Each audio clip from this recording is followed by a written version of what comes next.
என்றும் நேசமணி சமையலில் இன்றைக்கி நம்ம பார்க்க போகிற ரெசிபி கம்பு மாவில் புட்டு பண்ணியிருக்கேங்க. அதுவும் கம்பு மாவை நல்லா வறுத்து அதை அரைச்சி அப்படியே புட்டு பண்ணியிருக்கேங்க. ரொம்பவே டேஸ்ட்டாகவும் நல்லா வாசமாகவும் பண்ணியிருக்கேங்க. இன்றைக்கி பிறந்தநாள் மட்டும் திருமண நாள் கொண்டாடுற எல்லோருக்குமே என்னுடைய வாழ்த்துக்கள். இப்போ வாங்க நம்ம புட்டு எப்படி செய்யலான்னு பார்த்துடலாம். ஒரு கப் கம்பு எடுத்துருக்கேங்க. இந்த கம்போட அளவு பார்த்திங்கன்னா 1/4 கிலோ இருக்குங்க. இப்போ இந்த கம்பை நம்ம நல்லா வறுத்துக்கலாங்க. ஒரு கடாய் அடுப்பில் வச்சுருக்கிறேன். கம்பை நல்லா வறுத்துக்கலாங்க. அடுப்பை சிம்லேயே வச்சுக்கோங்க. நான் இப்போ ஒரு 10 நிமிஷம் அடுப்பை சிம்மில் வச்சு தாங்க வறுத்துருக்குறேன். நல்லா வறுபட்டு வந்துருச்சு. இதுக்கு மேலே வறுத்தோம்னா கம்பு நல்லா பொரிஞ்சு வந்துடும் பிறகு. அதனால் இந்த அளவோட நிப்பாட்டிக்கலாம். இப்போ அடுப்பு ஆஃப் பண்ணிடலாங்க. இதை ஆறவும் நம்ம அரைச்சி எடுத்துக்கலாம். பாருங்கள், கம்பு நல்லா ஆறிக்கிடுச்சிங்க. இப்போ நான் ஜாருக்கு மாற்றிக்கிட்டே இதை அரைச்சிட்டு வந்துடுறேன். பாருங்கள், கம்பை அரைச்சிட்டு வந்தாச்சுங்க. ரவை எப்படி இருக்கும் அந்த மாதிரி கொஞ்சம் குறகுறப்பாக அரைச்சி எடுத்துக்கணுங்க. இந்த கம்பு அரைக்கும் போதே வாசம் அப்படியே வறுத்து நம்ம அரைக்கிறதுனால அப்படியே வாசம் சும்மா ஜம்முன்னு வருதுங்க. தண்ணி கொஞ்சம் வெந்நி தண்ணி வச்சு எடுத்துருக்கிறேன். ரொம்ப கொதிக்க வச்சு எடுக்க வேண்டாம். கை தொடுற சூடு இருந்தால் போதுங்க. இப்போ நம்ம இதில் கொஞ்சம் கொஞ்சமாக நல்லா தெளித்து விட்டு பிசைஞ்சிக்கலாங்க. ரொம்ப ஊற்றிட வேண்டாம் ஒரே நேரத்தில். நம்ம மாவு அரைச்சி இந்த மாதிரி கம்பு புட்டு செய்யலாம். ஆனால் இந்த மாதிரி செய்கிறது ஒரு டேஸ்ட்டாக இருக்குங்க. பாருங்க, தண்ணி ஊற்றி இந்த அளவுக்கு நம்ம கிளறி எடுத்துக்கிட்டால் போதுங்க. ரொம்ப தண்ணியும் சேர்க்கக்கூடாது.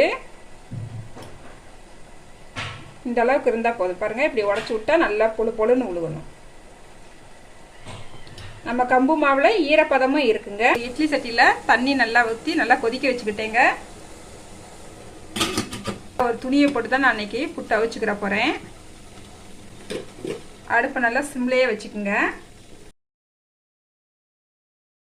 பாருங்க, இப்போ மூடி வச்சு ஒரு 1/4 மணி நேரம் வேக விட்டுடலாங்க. 1/4 மணி நேரத்துக்கு அப்புறம் பார்க்கலாம். அடுப்பை சிம்லேயே தான் வச்சுருக்குறேங்க. அடுப்பில் வச்சு ஒரு 1/4 மணி நேரத்துலேருந்து 20 நிமிஷம் ஆயிருக்குங்க. இப்போ அடுப்பை ஆஃப் பண்ணிக்கிட்டாச்சு. இப்போ இதை ஒரு பாத்திரத்துக்கு மாற்றி எடுத்துக்கலாம். பாருங்கள், நல்லா வெந்து வந்திருக்கு. பாருங்கள், துணியில் நம்மளுக்கு கொஞ்சம் கூட ஒட்டலை, சூப்பராக வந்துருச்சு. இப்போ நம்ம சூடாக இருக்கும் போதே எல்லாத்தையும் கலந்துக்கலாங்க.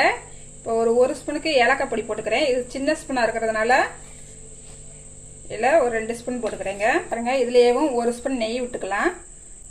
இன்னும் ஒரு 1/2 ஸ்பூன் கூட விட்டுக்கலாங்க. பாருங்கள், தேங்காய் பூ எடுத்து வச்சுருக்கிறேன். இப்போ இந்த தேங்காய் பூவையும் சேர்த்துக்கலாங்க.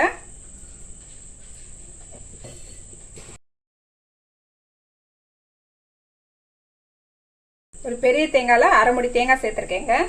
பாருங்கள், கொஞ்சமாக நாட்டு சக்கரை சேர்த்துக்கலாம்.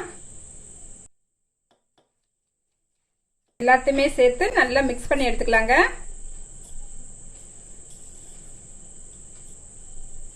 வாசம் சும்மா கமகமன்னு வருதுங்க. நல்லா கலந்து விட்டுக்கிட்டாச்சுங்க. சாப்பிடாம இருக்க முடியல. நான் ஒரு 2 ஸ்பூன் சாப்பிட்டு பார்த்துட்டேன். இப்போ உங்களுக்காண்டியே நான் சாப்பிட்டு பார்த்துட்றேங்க. 1 ஸ்பூன்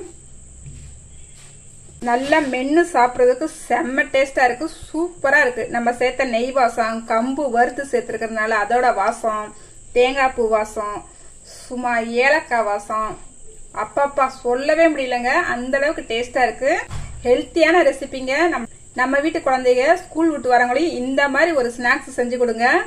சும்மா நீங்கள் செஞ்சு கொடுத்த உடனே கடன் சாப்பிட்டு காலி பண்ணி விடுவாங்கங்க. அவ்வளோ டேஸ்ட்டாக இருக்கும்.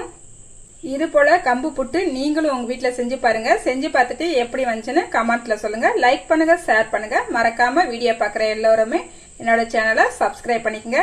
பாய். அடுத்த ரெசிபியில் பார்க்கலாங்க.